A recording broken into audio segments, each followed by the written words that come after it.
Selamat datang di Kala Misteri bersama gue Mr. Kamis yang akan menemani kalian semua dalam setiap konten Kamis ke depan.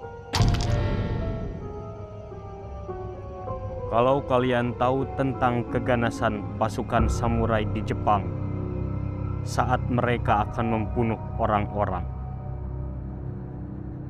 di Indonesia juga terdapat satu kisah yang kemampuannya sama dengan pasukan samurai di Jepang. Kisah itu berasal dari Banyuwangi dan dikenal sebagai peristiwa Banjarsari dengan sosok yang bernama Wirjo. Berbicara mengenai Banyuwangi memang tidak terlepas dari berbagai kisah misteri yang ada di dalamnya. Banyuwangi yang sempat disebut sebagai kota santet hingga kemunculan Wirjo Sang Jagal di daerah tersebut awalnya diawali dengan peristiwa berdarah yang terjadi di Banyuwangi pada tahun 1987. Peristiwa itu akan membuat siapapun bergidik, dan peristiwa itu dikenal sebagai pembantaian Banjarsari oleh masyarakat Banyuwangi, khususnya para orang tua dan juga mereka yang sudah lahir di tahun 80-an. Kebanyakan dari mereka akan merinding jika mendengar nama Wirjo Sang Jagal, atau lebih tepatnya dikenal sebagai sang pembantai kala itu. Pembantaian yang terjadi saat itu memang sangat menghebohkan Banyuwangi. Namun sebelum menceritakan tentang bagaimana kisah masa kecil dari kehidupan Wirjo, walaupun sebenarnya tidak banyak kisah yang menceritakan kisah masa kecilnya, dari beberapa sumber mengatakan bahwa ia dikenal sebagai sosok yang sangat mudah tersinggung dan juga marah-marah kepada siapapun sedari kecil. Ia merupakan anak kelima dari 9 bersaudara. Masyarakat mengenal Wirjo sebagai sosok yang aneh dan juga temperamental sedari remaja. Karena sedikit saja ada masalah dengannya, maka ia akan langsung mengamuk, dan tidak jarang dia akan mengeluarkan senjata tajam. Karena perilakunya tidak seperti pada orang umumnya. Pernah suatu ketika ia memasak nasi sebanyak 5 kg, yang kemudian ia menuangkan minyak goreng sebanyak 2 kg, sehingga semua nasi itu berubah menjadi nasi goreng. Namun yang sangat mengherankan, semua nasi itu dimakan habis sendirian olehnya, sampai akhirnya ia tidak lagi mampu untuk berjalan karena kekenyangan. Untuk mengatasi itu, kemudian ia berusaha setengah mati pergi ke sungai untuk berendam. Sebab Wirjo mengatakan bahwa dengan berendam, maka rasa kenyangnya kemudian akan hilang. Perilaku itu jelas sangat aneh di mata masyarakat. Pernah juga suatu ketika Wirjo makan dengan pamannya di sebuah warung makan. Warung makan itu terletak di sekitar Simpang 5, atau disebut masyarakat sebagai Perlimaan. Pemilik warung saat itu merasa heran bukan main. Bahkan ia takut jika seandainya Wirjo tidak sanggup untuk membayar. Karena bagaimana tidak, Wirjo makan sampai dengan 5 piring dan lahap tanpa ada tanda-tanda ia akan kenyang. Di lain hal, dia juga masih meminta 1 piring makanan milik Dede, seseorang yang duduk di sampingnya. Ia juga memakan darah sapi beku yang dimasak dan ia makan dengan lahap di warteg itu. Makanan dari darah sapi itu bahkan seolah membuat Wirjo menambah nafsu makannya karena semakin menjadi-jadi. Pamannya hanya bisa mengelus dada saat melihat dia makan. Dalam keadaan seperti itu, Wirjo lebih baik jangan ditanya masalah pembayaran. Pasalnya, dia paling mudah tersinggung jika ada yang menanyakan masalah uang ataupun masalah-masalah yang terkait dengan harta. Kehidupan Wirjo saat itu memang sangat berantakan. Bisa dibilang, dia kurang mampu jika dibandingkan dengan saudara-saudaranya. Padahal, orang tuanya terbilang mampu. Namun, harta yang ia terima dari orang tuanya seolah-olah hilang, tidak berbekas. Tapi tidak mengherankan, karena hal itu terkait dengan kebiasaan mabuk dan judi yang selalu dilakukan Wirjo saat ia memiliki uang. Sebenarnya ia pernah merantau untuk menambah pundi-pundi keuangannya, dan kemudian ia bekerja di pabrik kertas di Jakarta. Namun tak berselang lama, kemudian ia dipecat dari perusahaan tersebut karena tudingan bahwa ia dengan sengaja merusak salah satu alat, dan saksi mengatakan bahwa Wirjo dengan sengaja melakukan perusakan alat dengan membantingkannya ke dinding pabrik. Hingga ia pun akhirnya kembali lagi ke kampungnya, yaitu kampung Banjarsari. Wirjo kembali bekerja sebagai petani dan menggarap sawah milik kakaknya. Tak lama setelah itu, ia menikah dengan Idaroh. Namun hingga umur 40 tahun, sampai saat itu ia masih tidak memiliki anak kandung. Setelah menikah dan bekerja, bukannya berubah, Wirjo malah semakin menunjukkan sifat temperamennya kian menjadi.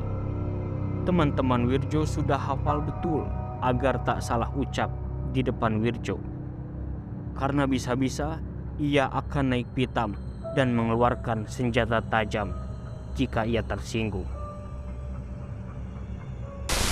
Berdasarkan tutur cerita dari salah satu sumber mengatakan, suatu saat ketika ia kehabisan uang dan Wirjo pun meminta uang kepada ibunya.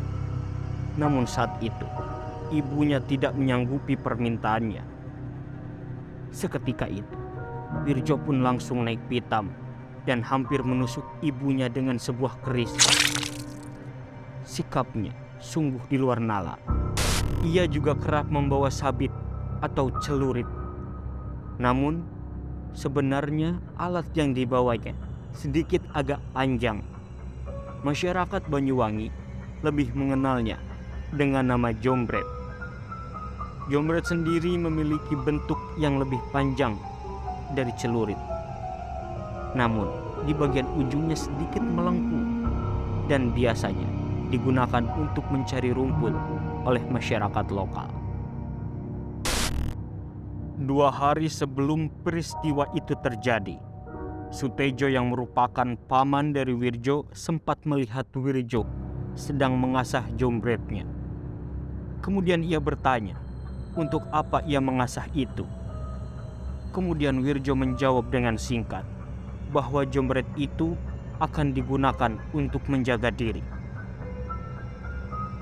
Meskipun Sutejo heran, namun saat itu tidak ada dugaan sedikit pun bahwa akan terjadi sebuah petaka yang besar hingga kemudian di tanggal 14 April 1987. Entah setan apa yang merasuki Wirjo saat itu. Ia sedang membawa sapi ke sawah dan istrinya sedang mencangkul di sawah. Saat itu, Wirjo meminta istrinya untuk minggir. Namun, karena jalan yang masih lebar, ia mengatakan bahwa sapi itu masih bisa lewat. Dan ketika itu, Wirjo pun langsung naik pitam dan kemudian memukul istrinya bertubi-tubi. Bahkan tongkat pecut yang biasa digunakan untuk memukul sapi, ia gunakan untuk memukuli istrinya. Pukulan itu tidak henti Wirjo hujamkan, dan semua peristiwa itu disaksikan oleh tetangganya, yaitu Darmi. Seluruh orang yang ada di sawah kemudian lari tunggang langgang entah kemana. Begitu juga dengan Darmi dan juga saksi lainnya langsung pergi dari tempat itu. dan istri Wirjo langsung pergi bersembunyi ke rumah orang tuanya. Rumah orang tuanya yang tinggal di Desa Kemiren, Kecamatan Gelagah. Wirjo yang pulang mencari istrinya, ia tidak mendapatinya ada di rumah. Ia pun semakin marah dan kemudian bergegas ke rumah mertuanya. Dan akhirnya ia pun mengamuk hebat di tempat itu. Satpam yang mengetahui kehadiran Wirjo kala itu juga takut dan tidak berani mengamankan. Setelah puas mengamuk, Wirjo pun akhirnya pulang ke rumahnya. Keesokan harinya, di tanggal 15 April, Wirjo mengasah sebuah jombret di rumahnya sambil sesekali mengamati anak angkatnya, yaitu Reni, yang masih berusia 4 tahun dan saat itu sedang bermain dengan teman yang bernama Arba'iyah. Entah apa yang ada di pikirannya, tiba-tiba Wirjo langsung menghampiri mereka berdua dan kemudian melayangkan jombretnya ke arah Reni yang tak lain adalah anak angkatnya sendiri. Namun Reni berhasil mengelak dan sebetan itu meleset. Reni langsung kabur dari tempat itu, namun nahas bagi Arba'iyah. Wirjo pun langsung mengaitkan jombretnya tepat mengenai lehernya dan tewas seketika dengan keadaan leher yang hampir terputus. Tanpa pikir panjang, Wirjo kemudian langsung menyambangi tetangganya dan ia masuk dari pintu belakang atau dari pintu dapur lebih tepatnya. Kemudian Wirjo bertemu dengan istri dari Maskur yang pada saat itu istri Maskur sedang memasak nasi. Dengan cepat, Wirjo langsung menebas lehernya dan seketika itu istri Maskur langsung terkapar.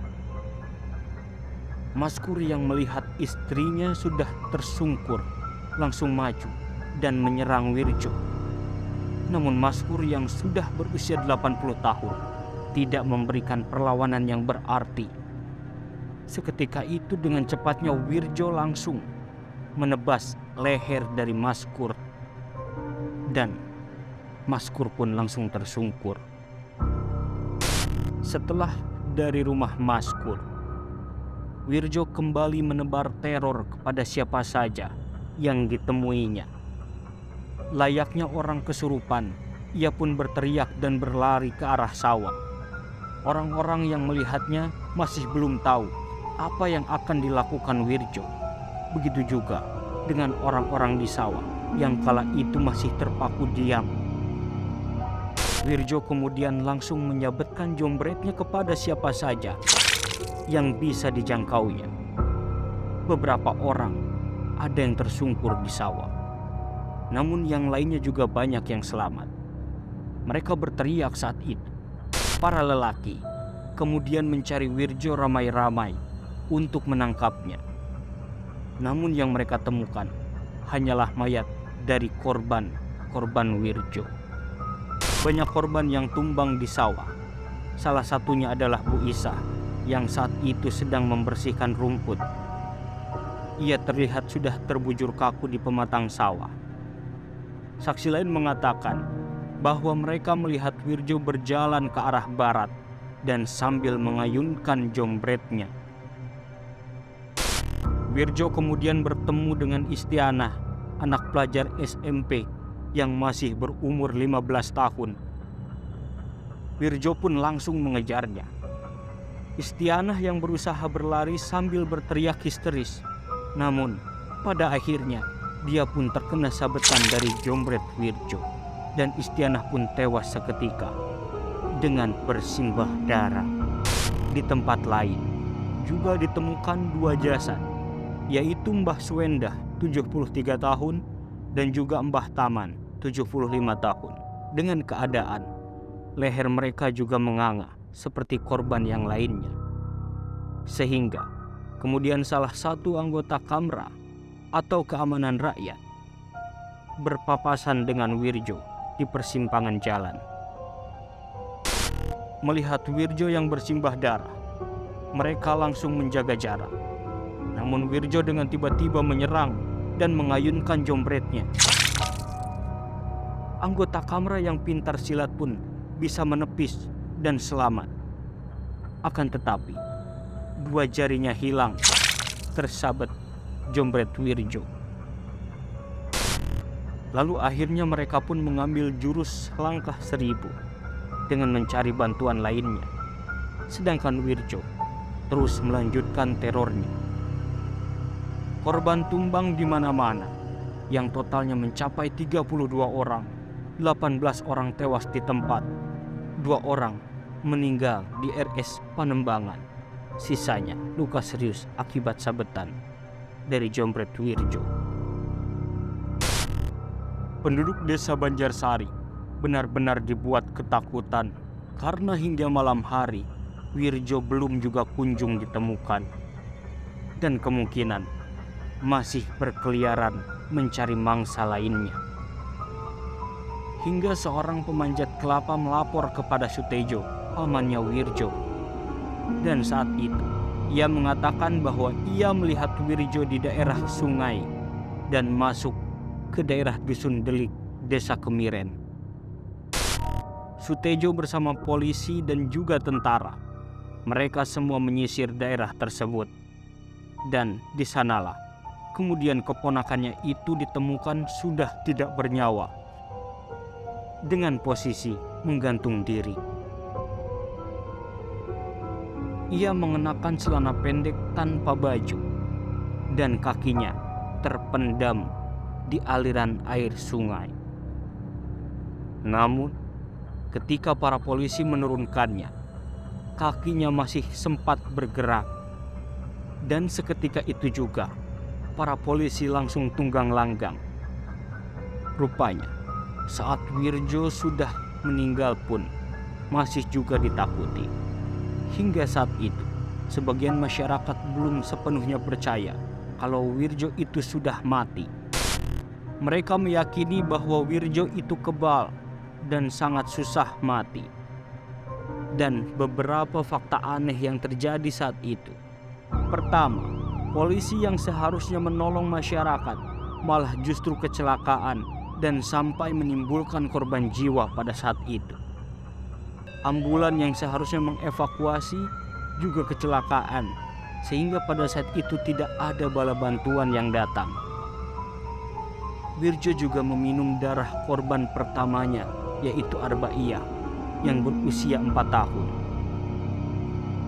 Fakta berikutnya adalah, jauh sebelum kejadian, Pak Ogo, kakak sepupu dari Wirjo, mengatakan bahwa ada anak indigo di tahun 65 dan mengatakan bahwa nanti di tahun 1987 akan muncul banjir darah.